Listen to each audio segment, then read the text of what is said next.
You're watching LionWire News. News for students, by students. Hello, and welcome to LionWire News. I'm Megan Reiner. And I'm Drew Hawley. Across Pennsylvania, students took to Harrisburg for the annual Capitol Day. 53 Penn State Altoona students gathered at the Harrisburg Capitol building to discuss the proposed budget cuts with state legislators, representatives, and senators. It's our future and our education that we're paying for right now. Last year's efforts helped decrease the budget cuts by 25%. They are hoping this year's efforts will show the same results. The ability to change their future themselves. If cuts continue, one of the options Penn State has is to privatize. We'll probably be spending about $30,000 to $35,000 a year on our education and on our tuition. So if that were to happen, that would mean that state appropriations is gone completely, which is something that we definitely do not want. We want to keep the state in Penn State. Graduation is fast approaching. Many seniors will be trading in their caps and gowns for suits and ties. But how is the job market for graduating Penn State students? A recent report by the National Association of Colleges and Employers found that graduates will be 10% more likely to find a job this year compared to the class of 2011. But some students are not so optimistic. Yeah, I mean, honestly, that's the fear that I wake up with every day, is that I'm not going to get a job pertaining to my degree. While other students think their choice of major protects them from the slumped economy. Oh, absolutely. There's a high demand for nursing anywhere you go, especially now since we have the baby boomer generation increasing in age and getting to the elderly population. They need a lot of care. If you find your resume not standing out among the competition, Career Services has some strategies. To build skills, they could consider volunteering or interning at another organization to build those skill sets to help transfer into another position to gain mobility within their profession. Even though a master's degree will increase a graduate's chance of getting hired, some students are not convinced about continuing their education. Straight to grad school after this, so I'm not really as worried about it, but I do fear whenever I get all my degrees or whatever, there's not going to be enough jobs to go around for everybody. Still, others are holding off for more work experience. Sometimes students make the decision, I've had 4 years of college, I'd like to take off for a year, gain some work experience, just really verify what my career goals are, and then maybe go back to graduate school. They are unsuccessful in finding employment. They do still see the value in education and so want to continue that. The idea though is make sure you have a good intent and focus when you go to graduate school to make sure that when you do graduate, you'll end up being successful in whatever you've chosen to do. The best course of action seems to tailor the job you're applying for around yourself, instead of conforming yourself to the job. You have to really know thyself, and I think you need to be able to showcase those skills and attributes in a strong way. Graduating into a tough job market means making an impression even more important. Career Services is trying to make students dress for success. You only have one chance to make a good first impression. This is especially true when it comes to job interviews. Career Services advises students on what to wear to make a good impression. Men, a black, blue, or gray suit will complement a bunch of different colored shirts and ties. Women can wear a skirt or pants, jacket, nice blouse, minimal accessories, and a shoe with a little heel.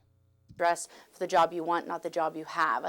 Dressing professionally can help your poise and boost your confidence, so you're ready to nail that interview.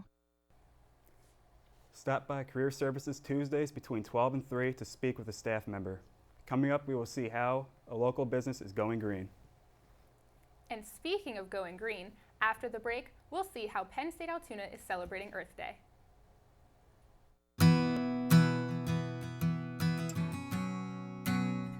The United Way of Blair County works with local organizations to help people of all ages. By teaming up with Meals on Wheels, the United Way makes a difference in the lives of our seniors. The program annually serves about 150,000 meals to over 625 consumers. We deliver meals 3 days per week. Meals on Wheels volunteers deliver a hot meal with a warm smile. I wouldn't have anybody to talk to because they're very nice. They bring the food in. With your help, the United Way can make a difference right here in Blair County. We're all in it to help each other.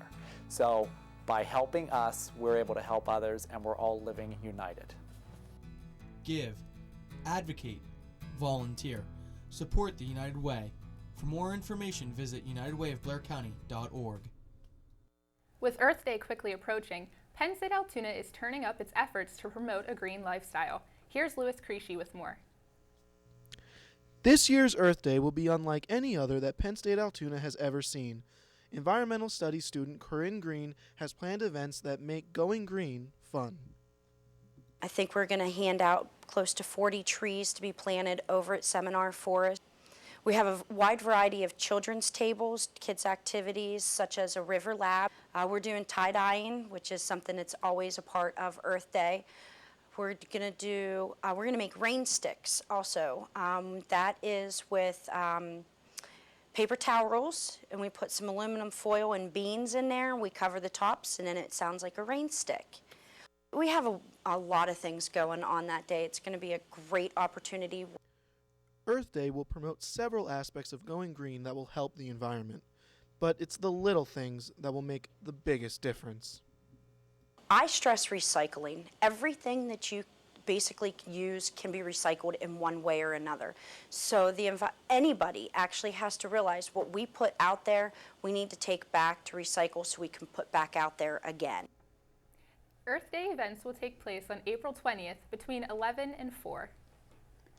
Many are asking what these strange fountains are. LionWire correspondent Megan Reiner has the story. Penn State Altoona is saving the environment, one water bottle at a time. These unique-looking water fountains are called hydration stations. They are sensor-activated filling stations that accommodate reusable drinking cups and bottles. Former SGA President Paige Blawas, who saw the hydration stations at the hub at University Park, decided Altoona needed them too. I think it's much more convenient as far as cost to just carry a reusable water bottle around and get, pure, cold, filtered water, in basically every building on campus rather than, spending $2-3 on a bottle of water. Also, that it really does cut back on, waste. A counter on each station keeps track of how many bottles are saved. So far, almost 68,000 water bottles have been saved. Hydration stations are located in Adler, Slepp, Hawthorne, and the Learning Resources Center, and downtown in the Aaron Building and Sheets Center. Penn State is not the only one trying to help the environment. Correspondent Sam Brenneman stops by one restaurant that is going green. Here at the Olive Garden, we're taking you behind the scenes to show you what we're doing to go green. Altoona's Olive Garden was recently recognized for their Green Team's efforts to conserve energy and recycle within the restaurant. The Green Team is a committee of members led by Olive Garden sales manager David Angelo. Recently received an award from the Blair County Chamber of Commerce recognizing us for our recycling and sustainability efforts, and I'm also proud to say that our sister company Red Lobster was recognized as well. This is the award we won here for our recognition for going green. Olive Garden has plans in store to improve efforts to conserve energy. In less than a month, we're going to be installing an all-new lighting system in our dining room that will be an LED lighting system replacing the current one. The Altoona Olive Garden's Green Team continues with its efforts by sorting and separating glass, aluminum cans, and cardboard. This is Samantha Brenneman for LionWire News. Coming up after the break, we check in with your Penn State Altoona sports.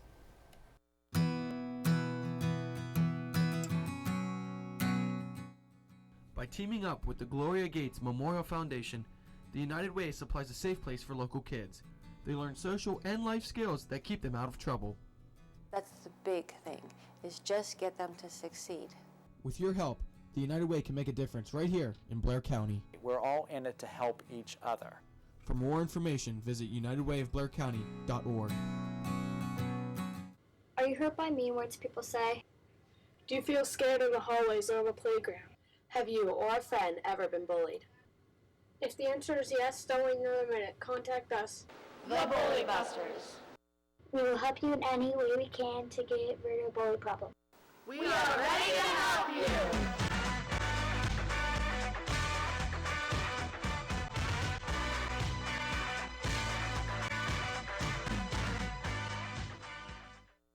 Thank Thanks for joining us. I'm Megan Pascalone, and here's your sports update. The Penn State Altoona men's tennis team earned its 4th Allegheny Mountain Collegiate Conference win on Wednesday, winning 8-1 against Pitt Greensburg at the Adler tennis courts. Lions swept doubles play as the pairs Max Averbach and Benjamin Hydorn, Michael Reinhardt and Brian Schultz, and Adam Kennedy and Kevin Barkas each picked up victories. Penn State Altoona also took 5 out of 6 singles matches. The men's Penn State Altoona baseball team hosted Juniata College on Wednesday. Bottom of the 6th, Cord Hine with this sacrifice fly, bringing home Jordan Swope on the play. Score 4-7, ending the 6th, and that'll bring up the 7th inning. Pitcher Matt Garrett smile on his face as he warms up for the 7th. And from my understanding, it was a pretty cold day out there because all the players and coaches even were bundled up. And top of the 7th, man on first and on second for Juniata. They can tie it up here, but Lions first baseman says no way, game over. Lions hold on, final score 4-7 as they add another win to their record for the season.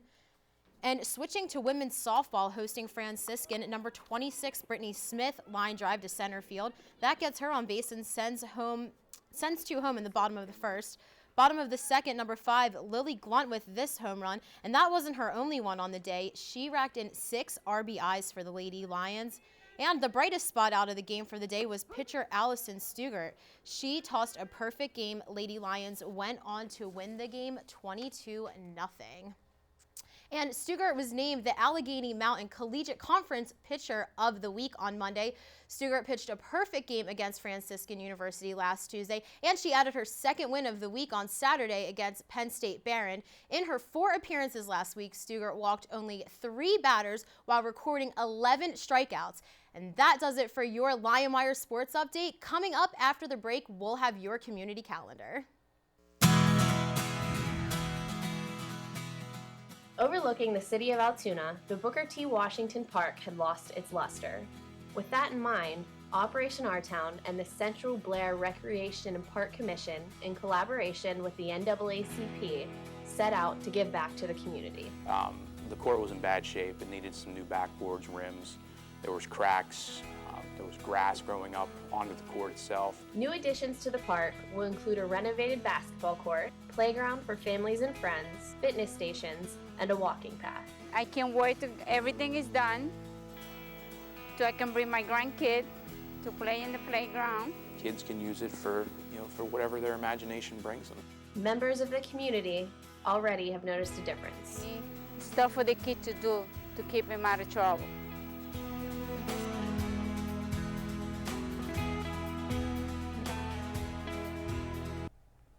Now for your community calendar. Penn State Altoona's Gay Straight Alliance kicks off Pride Week by inviting Jessie Strucali to come speak about pride, being transgender, and the leather community. She will be speaking in the Michon Family Center for Performing Arts starting at 6 o'clock. On Wednesday, April 18th, stop by the Eve Chapel at 6 o'clock to experience Taikoza, a drum and dance group, as they perform music inspired by Japan's rich history. Rounding out Pride Week, the 2nd annual drag show will be held in the Adler Athletic Complex Gymnasium at 8 o'clock. The following day, the Black Student Union is holding their annual fashion show in the Adler Athletic Complex starting at 4 p.m. On Sunday, April 22nd, come see Mozart Requiem presented by the Penn State Altoona's Ivyside Pride. Tickets are $5 for Penn State students and $7 for general admission. Children under 12 are free. Tickets are available at the Michon Family Center for Performing Arts, 10 a.m. through 2 p.m. Monday through Thursday, before and during the performance. That's all we have for this episode of LionWire News. I'm Megan Reiner. I'm Drew Hawley. And I'm Megan Pascalone. Thanks for tuning in to this edition of LionWire News. Have a great day. You're watching LionWire News, brought to you by the Penn State Altoona Communications Program. Thanks for watching.